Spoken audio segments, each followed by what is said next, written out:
Hola, Dios les bendiga. En nuestro estudio continuo del Sermón del Monte, hoy reflexionaremos en Mateo capítulo 7, versículos del 1 al 6, donde Jesús nos dice: No juzguéis para que no seáis juzgados, porque con el juicio con que juzgáis, seréis juzgados, y con la medida con que medís, os será medido. ¿Y por qué miras la paja que está en el ojo de tu hermano, y no echas de ver la viga que está en tu propio ojo? ¿O cómo dirás a tu hermano, déjame sacar la paja de tu ojo, y he aquí la viga en el ojo tuyo? Hipócrita, saca primero la viga de tu propio ojo, y entonces verás bien para sacar la paja del ojo de tu hermano. No deis lo santo a los perros, ni echéis vuestras perlas delante de los cerdos, no sea que las pisoteen y se vuelvan y os despedacen. Jesús hace una seria advertencia sobre el peligro de caer en la tentación de juzgar a los demás. Habla del juicio egoísta y condenatorio que emitían los escribas y fariseos en aquellos tiempos y los legalistas actualmente. Habla de personas que emiten juicios inadecuados contra los demás de manera sentenciosa, que se sienten en un nivel superior a sus víctimas, a quienes solo quieren perjudicar, señalar y avergonzar, que lejos de hacerlo con la intención de ayudar a la persona, su propósito principal es desprestigiar. No estamos exentos de cumplir con aquello que exigimos a los demás. Solo los hipócritas se excusan a sí mismos de aquello que culpan a otros. Cuando juzgamos sin misericordia, condenamos y sentenciamos, estamos aseverando un derecho que no nos corresponde. Nos estamos proclamando con un poder que solo le pertenece a Dios. Ahora bien, Jesús también nos llama a examinar, a discernir, a confrontar el pecado, pero también nos dice que debemos tener un juicio justo y adecuado, siendo misericordiosos, con mansedumbre, teniendo hambre y sed de justicia, teniendo un corazón limpio, siendo pacificadores.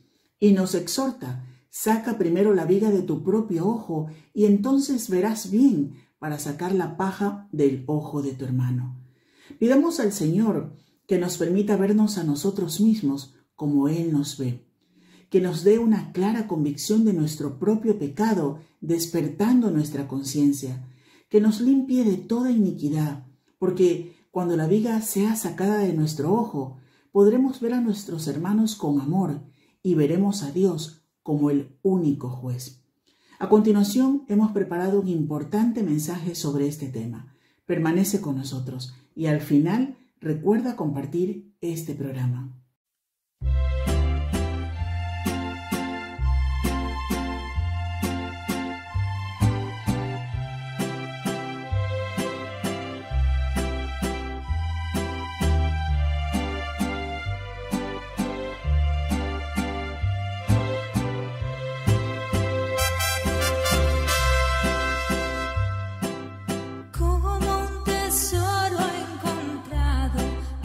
Es tu palabra, palabras que llenan de gozo, son tus promesas, promesas que alientan mi fe para seguirte hasta que esté contigo. Tus caminos, Señor, guíame. Todo lo que yo más quiero, Jesús, es estar muy cerca de ti, pues conoces mi andar.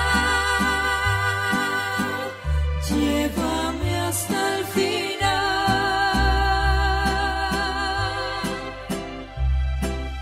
Quiero servirte, alabarte, ensalzarte, mi Dios, con todo mi ser, y por siempre, Señor,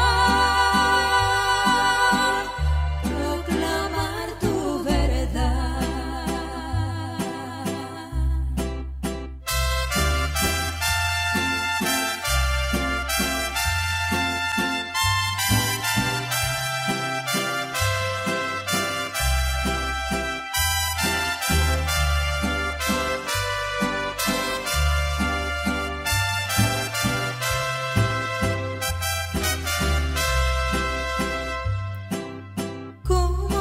tesoro encontrado, así es tu palabra.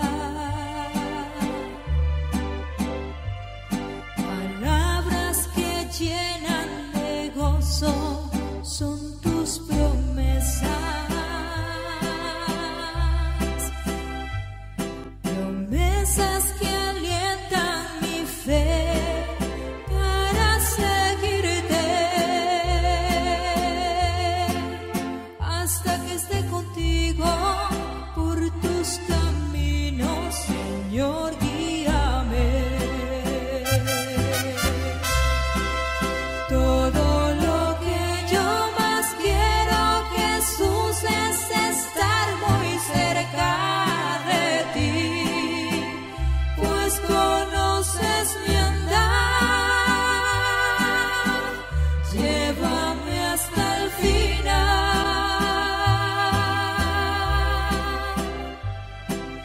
Quiero servirte, alabarte, ensalzarte, mi Dios, con todo mi ser, y por siempre, Señor, proclamar tu verdad. Y por siempre, Señor, proclamar tu verdad.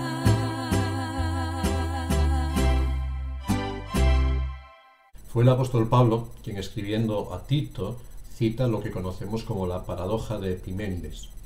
Es esta frase que encontramos en Tito 1:12, cuando dice: uno de ellos, hablando de los cretenses, su propio profeta dijo: los cretenses siempre mentirosos, malas bestias, glotones ociosos.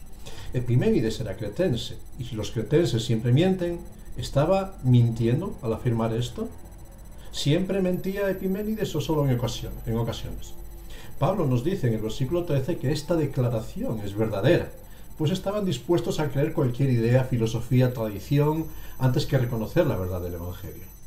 En un sentido, lo que la paradoja de Epiménides viene a revelar es la realidad de una sociedad con una mala capacidad de discernimiento. Hoy utilizaríamos una expresión diferente. Hoy usaríamos ese refrán que dice: por la boca muere el pez. Es por medio de la boca que el pez se traga los cebos que la apresan con los anzuelos, de los cuales ya no puede huir. Así como dijera Aristóteles, de nuevo, uno es guardián de su silencio y esclavo de sus palabras. Es decir, las palabras pronunciadas demuestran el anzuelo que nos hemos tragado. No es lo que sale de la boca, como dijo el Señor Jesucristo, lo que contamina, sino lo que entra. Y así exclama: lo que del hombre sale, eso contamina al hombre, porque de dentro del corazón de los hombres salen los malos pensamientos, los adulterios, las fornicaciones, los homicidios, los hurtos, las avaricias, las maldades, el engaño, la lascivia, la envidia, la maledicencia, la soberbia, la insensatez. Todas estas maldades salen de dentro y contaminan al hombre. Es eso que anida en el corazón y que al final sale por nuestros labios y que demuestra el anzuelo en el cual estamos enganchados. Es de estas paradojas vitales que el Señor quiere hablarnos en esta sección del Sermón del Monte. En general, el capítulo 7 de Mateo, esta parte final del sermón, es un llamado a tomar decisiones sabias para la vida, discernir lo que nos conviene, tener un discernimiento claro de en quién confiar, qué camino, qué puerta o fundamento elegir para la vida. Y la primera paradoja tiene que ver con esto, con los juicios que salen de nuestras bocas. Y de una forma contundente comienza el Señor Jesucristo su mensaje. Y comienza con esta afirmación, versículo 1: no juzguéis, para que no seáis juzgados. ¿Está diciendo Jesús que en ninguna circunstancia debemos emitir juicios? Desde luego que no. Porque el resto del mensaje es un llamado a juzgar o a discernir el mejor camino, la mejor puerta, el mejor fundamento.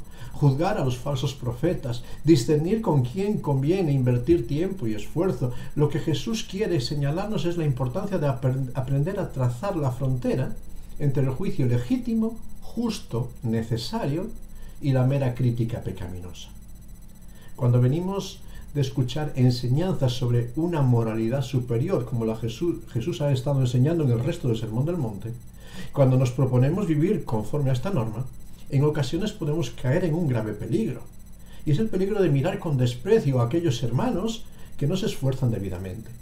Y nota que este llamado al juicio tiene que ver mucho con nuestras relaciones con los hermanos. Versículos 3, 4 y 5 repiten constantemente este calificativo. Hermanos, las relaciones entre hermanos. El peligro de la arrogancia de confiar en nuestra propia justicia es patente, pues esta arrogancia nos encamina fácilmente a descalificar a otras personas. Para evitar esta arrogancia es que Jesús nos advierte: no juzguéis para que no seáis juzgados. Y claro, el problema es que cuando detrás de estos juicios surgen todos aquellos que alzan su voz para decir siempre digo la verdad, y aquellos que afirman que siempre dicen la verdad aunque cuando mienten, y porque realmente lo que están desvelando son las miserias de su propio corazón. No juzguéis, dice el Señor, para que no se revele todo lo que hay realmente dentro de vosotros. Aquellos que muestran su sincera preocupación, vamos a poner esto entre comillas, por el materialismo del hermano, que tiene un mejor salario o que tiene mejores bienes materiales. ¿Verdad? Hay muchas personas así. Y realmente lo que tendría que preocuparles no son las riquezas del hermano, sino la envidia que está anidando en su propio corazón. ¿Notas? No juzgues porque estás juzgándote a ti mismo. Estás señalándote a ti mismo. El peligro es este de convertir nuestra vivencia de discipulado en una excusa para criticar, marginar y condenar a otros. Y es de lo que Jesús nos previene aquí. El Señor no quiere que nos traguemos el anzuelo de la falsa piedad y que por la boca también quedemos cautivos de nuestras propias tentaciones. Esto no quiere decir que nunca debemos emitir juicios. Desde luego la Biblia nos llama constantemente a que hay situaciones en las cuales la Iglesia, los creyentes, tienen que emitir juicios. Cuando surgen disputas entre hermanos, dice 1 Corintios 6, versículos 1 al 8, la Iglesia tiene que juzgar y discernir. Cuando hay pecados graves, tienen que ser denunciados, Mateo 18, 17, 1 Corintios 5, 9 al 13. Cuando hay falsas enseñanzas, nos lo dirá el Señor Jesús en la segunda parte de este capítulo 7, versículos 15 al 20, los falsos profetas, las falsas enseñanzas, también 1 Corintios 14, 29, 1 Juan 4, 1. Cuando hay frutos que evidencian si uno es cristiano o no, también tenemos que discernir, 2 Corintios 6, 14, en cuanto a qué relaciones y vínculos podemos mantener con aquellos que no son cristianos, también 2 Corintios 6, 14. Cuando hay que juzgar las cualidades de personas que han de ejercer el liderazgo en la Iglesia, elegir ancianos o diáconos, tenemos que juzgar una serie de características. Cuando hay que discernir también personas que son ociosas, de poco ánimo, o que están viviendo una vida incorrecta, para poder tratarlas de acuerdo con la enseñanza bíblica. 1 Tesalonicenses 5, 14. Si llevamos el principio de no juzgar a extremos que no son bíblicos, corremos un riesgo de licitar el pecado y acallar esa voz profética que denuncia la injusticia, denuncia la maldad en el mundo en el que vivimos. Jesús señala que esto tenemos que hacerlo. Tenemos que ser una voz profética que denuncia el pecado. Ahora, cuando este espíritu de censura, de murmuración, de crítica descarnada y carente de piedad que llenan la boca con arrogancia de quien se jacta en estar en poder de la verdad absoluta, ese juicio que es carente de amor, compasión y perdón, cuando esto se manifiesta en la vida, esto tiene que ser erradicado. Y es lo que Jesús nos está diciendo en este pasaje. Ese es el tipo de espíritu que no puede permitir el Hijo de Dios. No juzguéis. Esa crítica descarnada, arrogante, superficial. Ahora, ¿por qué no debemos emitir este tipo de juicio? ¿Por qué debemos tener cuidado con el juicio que emitimos en la vida? Y dos razones nos está presentando el Señor Jesucristo en este pasaje, sobre todo. Dos razones para tener cuidado. Primera, la encontramos en el versículo 2. Dice, con el juicio con que juzgáis, seréis juzgados. Con la medida con que medís, os será medido. El ser humano es tan necio como para llegar a pensar que quien juzga las flaquezas de otros está exento de las mismas. Y a veces pensamos que si degradamos o condenamos a otros estamos manifestando un grado superior de moralidad. Yo estoy por encima. Sin embargo, la Biblia nos enseña siempre que la justicia, la verdadera justicia, radica en proteger la reputación ajena más que en pisotearla. Proverbios, capítulo 11, versículo 13, nos dice: el que anda en chismes descubre el secreto, el chismoso. Pero el de espíritu fiel, fíjate, lo guarda todo.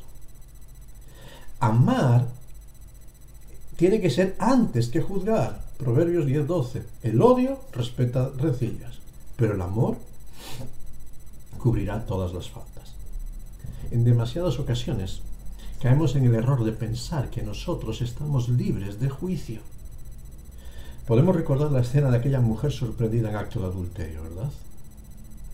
Allí en el foso, una multitud de personas dispuestas a condenarla, castigarla, juzgarla, aplicando el justo juicio. Tenían razones, la ley lo decía, tenían la Biblia delante para demostrar que estaban actuando correctamente. Mucha moralidad.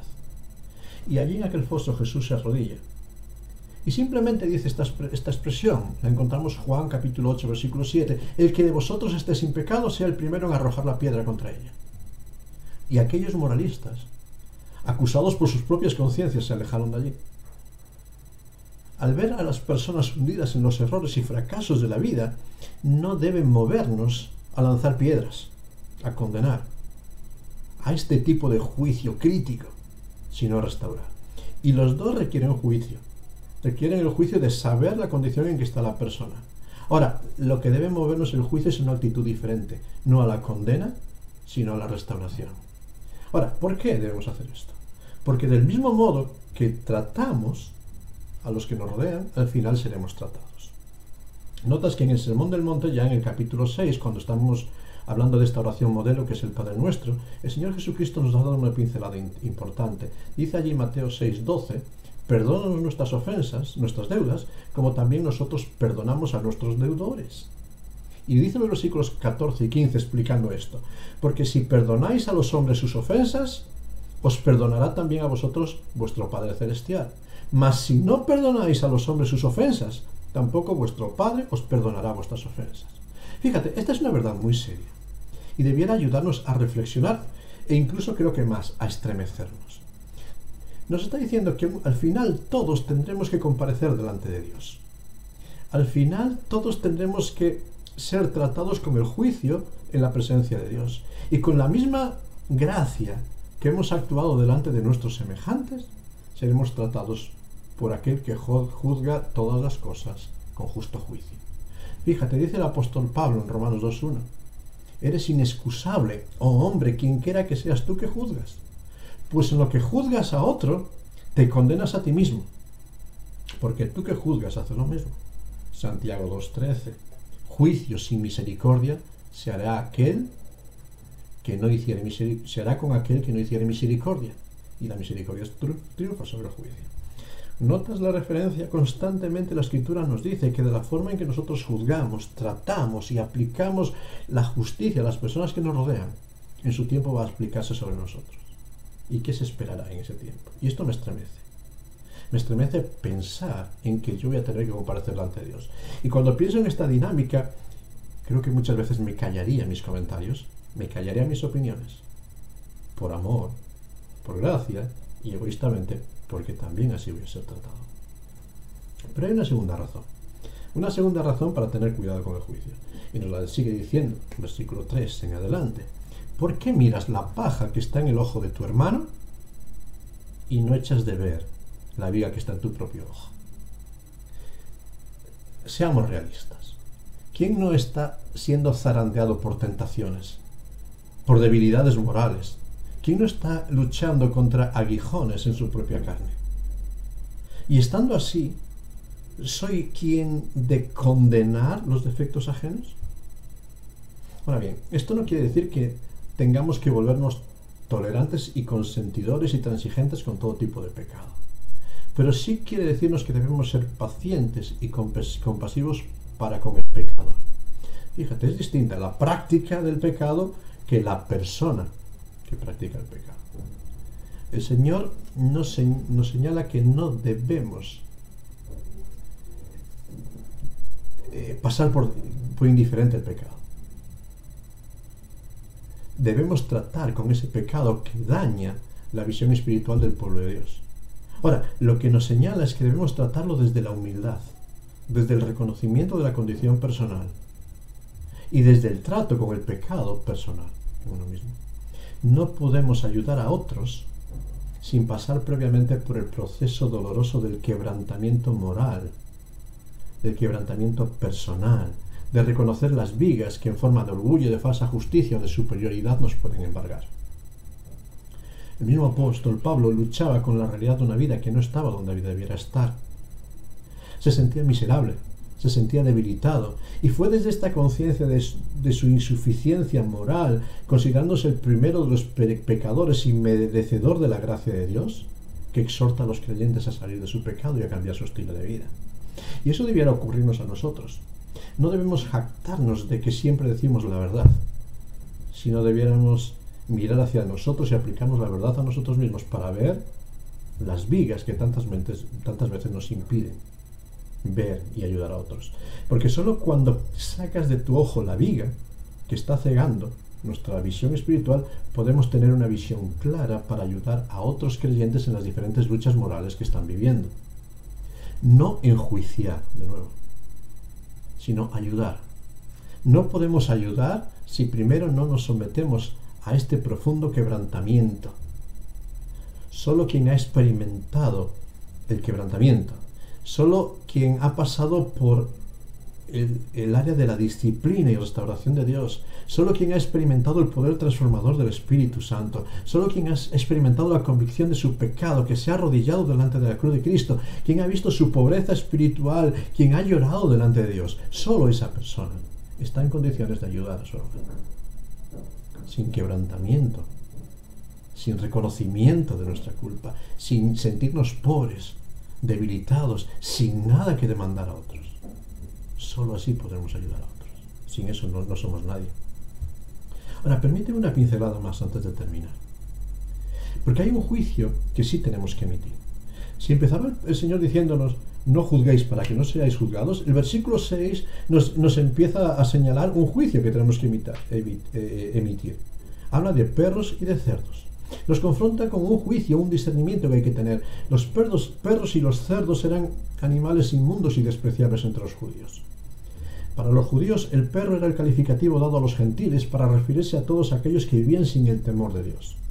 Entre los griegos, era el calificativo para referirse a aquellos que llevaban una vida sin pudor, totalmente desenfrenada. El Señor señala que no malgastemos las fuerzas para ayudar a quien no quiere cambiar, que está contento con su vida de desprecio moral. Las consecuencias de su propia vida le destruirán y el juicio va a llegar a su vida. Por tanto, no pierdas tu paz, tu tiempo, tus esfuerzos en ayudar a quien quiere seguir viviendo de espaldas a Dios. Pero igual nos habla del cerdo. El cerdo representa en la Biblia todo lo impuro, la inmundicia, la realidad de aquellos que profesan la fe sin regeneración, de aquellos que se jactan, que anhelan buscar a Dios, pero no permiten que la transformación espiritual llegue a sus vidas. Aquellos que pisotean la gracia de Dios, pero nunca permiten que les transforme. De nuevo el Señor nos llama a tener el discernimiento para no perder el tiempo con personas que no quieren cambiar su conducta, que no permiten que Dios transforme sus vidas. Seguirán revolcándose en el lodo de su pecado. Personas que están ahí y constantemente no reconocen, no quieren salir de este bucle de pecado y de maldad. Y se van a estar revolcándose en esa inmundicia hasta que su infección sea incurable. El Señor te dice, no malgastes el tiempo. No derroches sabiduría con aquellos que no quieren aceptarlo. Un juicio que emitir. Fíjate, hay tiempos donde juzgar, pero juzgar siempre para restaurar, para sanar, no para hundir y humillar. Concluyendo, el Señor nos llama a juzgar para restaurar y no para condenar. A ministrar en la vida de otros, previo paso personal por el quebrantamiento de nuestro propio pecado. A discernir en invertir tiempo y recursos en quienes aceptan la obra de Dios en sus vidas. Pero sobre todo nos llama a servir a los que nos rodean, en la perspectiva de que nosotros también tendremos que comparecer delante del trono de Dios. Y conforme al trato que estemos dando a los que nos rodean, así el Señor nos tratará delante de su trono. Por ello, cuando hablamos de ver las realidades, de denunciar el pecado, de enfrentarnos con juicios de valor que tenemos que ofrecer en nuestra sociedad, recordemos siempre en nuestro trato con todos estas palabras. El amor es sufrido, es benigno. El amor no tiene envidia, no es jactancioso, no se envanece, no hace nada indebido, no busca lo suyo, no se irrita, no guarda rencor, no se goza de la injusticia, mas se goza de la verdad. El amor todo lo sufre, todo lo cree, todo lo espera, todo lo soporta. El amor. En el trato con las personas que te rodean, aun cuando no compartas todo lo que viven, ámales. Ámales. Porque solamente desde el amor de una vida restaurada, una vida que reconoce su debilidad, podremos ser aquellos que ayudan a los que nos rodean. En amor, emite un juicio de restauración. En amor, ayuda a las personas a salir de su miseria. En amor, levanta al caído. Pero nunca, nunca enjuicies ni critiques, pensando que cada uno de nosotros también tendremos que comparecer delante de Dios. Que el Señor te bendiga.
porque todo lo que hay dentro de mi corazón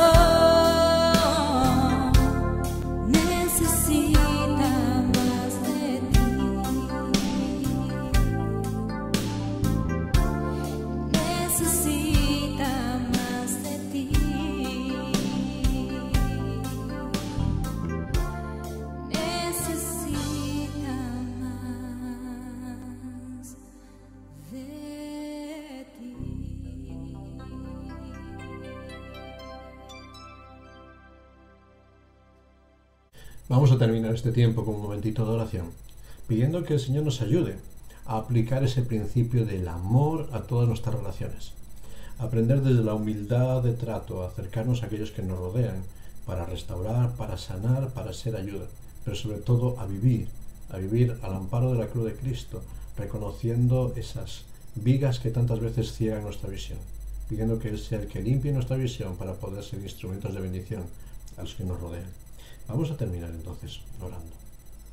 Gracias, Padre, porque Tú nos has visto con una mirada limpia, nos has buscado cuando estábamos hundidos en nuestra miseria, y más allá de condenarnos, has tendido tu mano para levantarnos, para restaurarnos, para limpiarnos. Nos has amado con un amor inquebrantable, un amor que ve más allá de nuestros defectos, que son muchos. Y es verdad que con el apóstol Pablo podemos decir que no merecemos tu gracia, podemos decir que somos el primero de los pecadores, podemos reconocer la grandeza de nuestro mal, pero tú nos has amado, y tú nos buscas y nos restauras, aun cuando éramos impíos y de ánimo hostil hacia ti. Pero, Señor, queremos pedirte que nos des esa sensibilidad para aplicar también ese amor a las personas que nos rodean. Aparta de nuestros labios y de nuestra boca cualquier tipo de juicio, de crítica destructiva que pueda ser nociva para nuestros hermanos, para aquellos que nos rodean. Ayúdanos a ser sabios en la administración de nuestras palabras, para poder ser de bendición, personas que sanen heridas, no que abran heridas, personas que alivien el dolor, no que aumenten el dolor, personas que traigan gozo y esperanza, no personas que traigan amargura en medio de este tiempo. Por eso, Padre Celestial, abre nuestros ojos, limpia de nuestras vidas toda nuestra orgullo, nuestro pecado, nuestra vanidad, y ayúdanos a descansar en ti, sabiendo que solamente desde la humildad y descansando en ti podemos ser instrumentos de bendición a los que nos rodean. Por eso, Señor, limpia nuestros labios y no permitas que nos traguemos ningún anzuelo de orgullo, de jactancia, de falsa moralidad, de falsa hipocresía, sino que con sencillez delante de ti, reconociendo nuestra indignidad, podamos ofrecer lo poquito que tenemos para aliviar las necesidades de los que nos rodean. Pedimos tu ayuda porque no somos suficientes. Pedimos que sea tu Santo Espíritu el que controle nuestros pensamientos y nuestros corazones. Y pedimos que todo lo que pueda salir de nosotros sea de bendición y de honra para ti. Te lo pedimos en el santo nombre de tu Hijo, nuestro Señor Jesucristo. Amén. Que Dios te bendiga y que Dios te ayude para ser instrumento de bendición en las personas que te rodean.